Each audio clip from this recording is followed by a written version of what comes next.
Hey everyone, in this video I'm going to show you how to create tags in Notion in just a few simple steps. Click the plus button at the top of your database to add a new property, and an Add Property menu appears with all the available property types.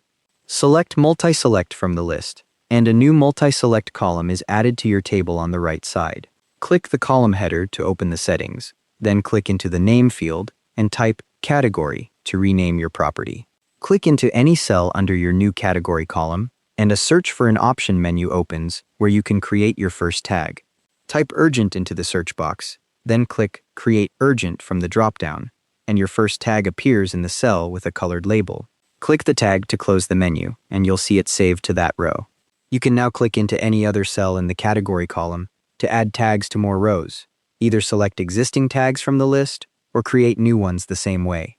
You can change a tag's color by clicking the column header, hovering over any tag name in the options list, and selecting a new color from the palette that appears. If you need to rename or delete a tag later, open that same menu, click the three dots next to the tag, and choose Edit or Delete. Multi-Select lets you apply multiple tags to a single row, which is useful for tracking overlapping categories like priority and status at the same time. And that's how to create tags in Notion. Thanks for watching. Hope this helped.